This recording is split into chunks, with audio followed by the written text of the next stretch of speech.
Halo teman-teman, saya sebagai pemateri 1, yaitu Deswita Maharani yang akan membahas materi definisi motivasi belajar. Kita masuk pengertiannya. Motivasi belajar adalah dorongan internal maupun eksternal yang mendorong seseorang untuk melakukan aktivitas belajar dengan tekun, penuh semangat, dan konsisten guna mencapai tujuan tertentu. Motivasi ini berperan penting dalam menentukan intensitas, arah, dan ketekunan seseorang dalam belajar. Nah, masuk ke topik bahasan selanjutnya adalah komponen motivasi belajar. Yang pertama adalah dorongan dan kebutuhan atau sering disebut drive and needs. Di sini, motivasi belajar muncul ketika seseorang merasa ada kebutuhan untuk memahami atau menguasai suatu materi. Selanjutnya, tujuan dan aspirasi atau goals and aspiration, di mana seseorang memiliki tujuan yang jelas. Contohnya, ingin diterima di universitas impian. Yang ketiga ada minat dan keingintahuan, yaitu interest and curiosity, yaitu minat terhadap suatu mata pelajaran atau topik tertentu. Selanjutnya, insentif dan penghargaan atau sering disebut incentives and rewards, di mana faktor internal seperti ingin mendapat pujian dan sebagainya. Selanjutnya, kita masuk teori motivasi belajar. Yang pertama adalah teori hierarki kebutuhan Abraham Maslow, di mana kebutuhan fisiologi ada rasa aman dan kebutuhan sosial. Selanjutnya ada teori ERG atau Extension, Relatedness, and Growth, di mana semakin tidak terpenuhinya suatu kebutuhan tertentu, semakin besar keinginan untuk memuaskannya. Yang ketiga ada teori kebutuhan McKinnon, di mana kita membutuhkan pencapaian, kekuasaan, dan kebutuhan afiliasi. Selanjutnya ada teori harapan atau expectancy theory, yaitu kekuatan dari suatu kecenderungan untuk bertindak dalam cara tertentu. Selanjutnya ada teori penentuan tujuan atau goal setting theory, yaitu adalah tujuan yang spesifik dan sulit dengan umpan balik yang akan dapat mencapai tingkat kinerja yang lebih baik. Dan selanjutnya yaitu faktor-faktor yang mempengaruhi motivasi belajar. Berikut ini adalah faktor-faktor yang mempengaruhi motivasi belajar menurut Hamalik 1945, yaitu yang pertama, tingkat kesadaran siswa atas kesadaran yang mendorong tingkah laku atau perbuatannya, dan kesadaran atas tujuan belajar yang hendak dicapainya. Yang kedua, sikap guru terhadap kelas. Artinya, guru yang selalu merangsang siswa berbuat ke arah tujuan yang jelas dan bermakna akan membutuhkan sifat intrinsik. Yang ketiga, upaya guru dalam membelajarkan siswa. Intensitas pergaulan antara guru dan siswa dapat mempengaruhi pertumbuhan dan perkembangan jiwa siswa. Dan yang terakhir, pengaruh kelompok siswa, di mana keinginan siswa perlu dibarengi dengan kemampuan atau kecakapan untuk mencapainya. Dan selanjutnya yaitu prinsip-prinsip motivasi belajar. Yang pertama, motivasi sebagai dasar penggerak yang mendorong aktivitas belajar. Contohnya, seorang siswa ingin memahami matematika agar bisa lulus ujian dengan nilai yang bagus. Keinginannya ini membuatnya rajin belajar setiap hari. Yang kedua, motivasi intrinsik lebih utama dari motivasi ekstrinsik dalam belajar. Contohnya, seseorang belajar sains karena merasa senang dan penasaran dengan konsep-konsepnya, bukan sekedar karena ingin mendapatkan hadiah dari orang tuanya. Yang ketiga, motivasi berupa pujian lebih baik daripada hukuman. Contohnya, guru memuji murid yang rajin mengerjakan tugas dengan berkata, "Wow, bagus sekali, usahamu luar biasa." Hal ini membuat murid semakin semangat belajar dibanding jika dimarahi saat lalai. Yang keempat, motivasi berhubungan erat dengan kebutuhan dalam belajar.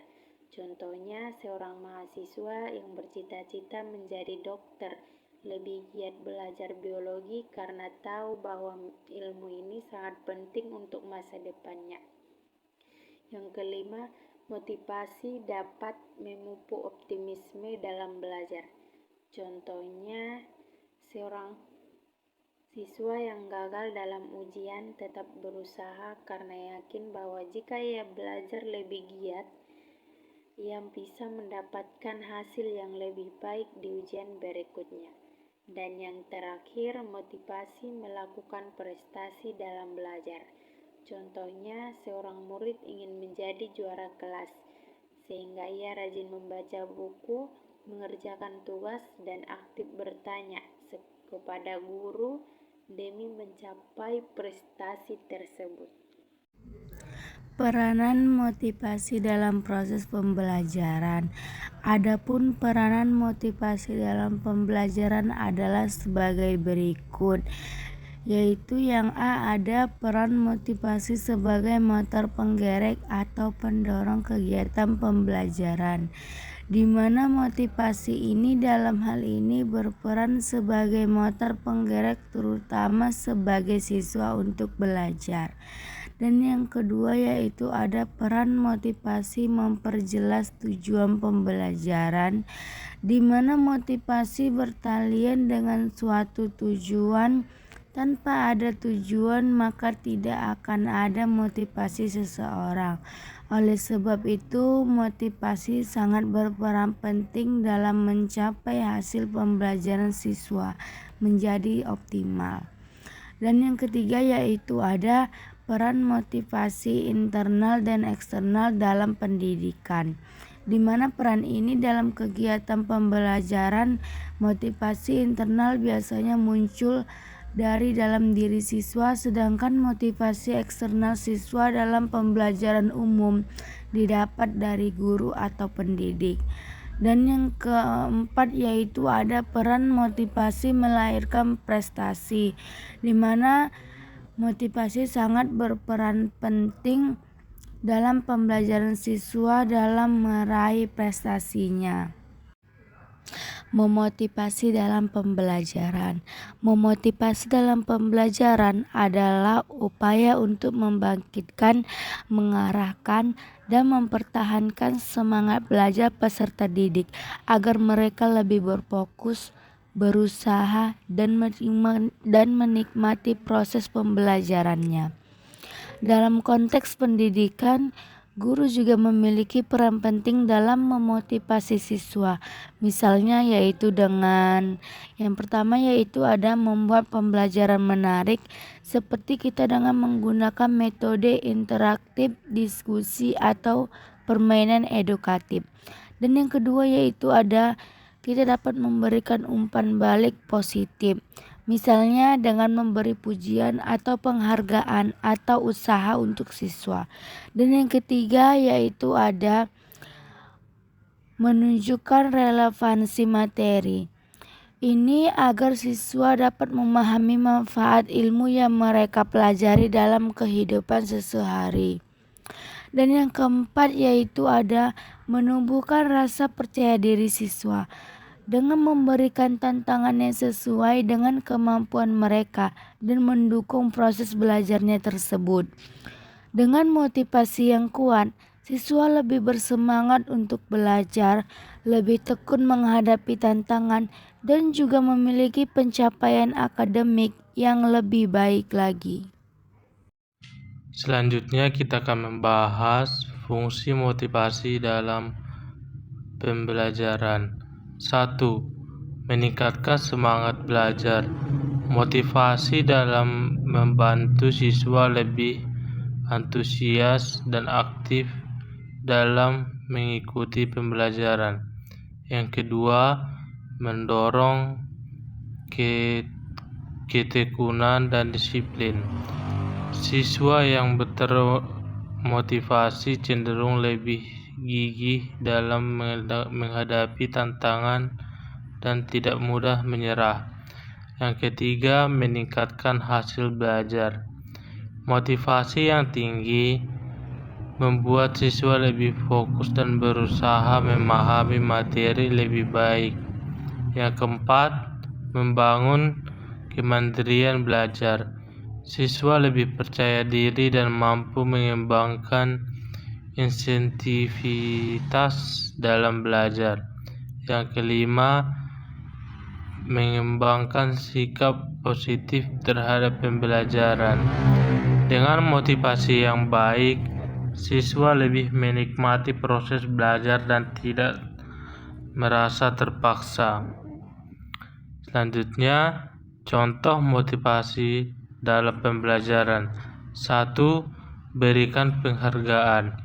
Guru memberikan pujian atau hadiah kecil kepada siswa yang menunjukkan usaha belajar yang baik. Yang kedua, menggunakan metode pembelajaran yang menarik. Menggunakan permainan, teknologi, atau diskusi interaktif untuk membuat pembelajaran lebih menyenangkan. Yang ketiga, menyampaikan tujuan dan manfaat pelajaran.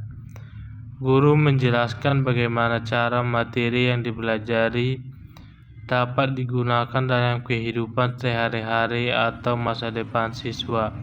Keempat, pengembangan atau membangun hubungan positif dengan siswa. Guru memberikan dukungan emosional dan menciptakan lingkungan belajar yang aman. Selanjutnya, cara memotivasi dalam pembelajaran. Untuk meningkatkan semangat belajar siswa, guru atau pendidik dapat menerapkan berbagai strategi berikut, yaitu 1. Menciptakan lingkungan belajar yang menyenangkan. Gunakan metode pembelajaran yang interaktif seperti diskusi, permainan edukatif, atau menggunakan teknologi. Buat suasana kelas yang nyaman, tidak kaku, dan mendukung kreativitas siswa. Yang kedua, memberikan penghargaan dan apresiasi. Beri pujian atau penghargaan untuk usaha dan pencapaian siswa untuk hanya hasil akhir. Gunakan sistem penghargaan sederhana seperti poin, sertifikat, atau pengakuan di depan kelas. Yang ketiga, mendorong kemandirian dan tanggung jawab. Beri kesempatan kepada siswa untuk mengeksplorasi atau menyelesaikan tugas secara mandiri. Dorong mereka untuk berpikir kritis dan menemukan solusi sendiri. Baik, selanjutnya di sini saya akan membacakan kesimpulan dari materi yang kami jelaskan tadi, yaitu tentang motivasi belajar. Adapun kesimpulannya yaitu motivasi belajar adalah merupakan sebuah faktor penting yang dapat mendorong seseorang untuk mencapai tujuan pendidikan dengan semangat dan konsistensi, di mana motivasi dapat bersumber dari dalam diri atau instinktif maupun dari lingkungan sekitar atau ekstrinsik. Untuk meningkatkan motivasi belajar ini, kita juga diperlukan tujuan yang jelas serta lingkungan yang dapat mendukung kita, serta juga dapat menerima strategi belajar yang efektif.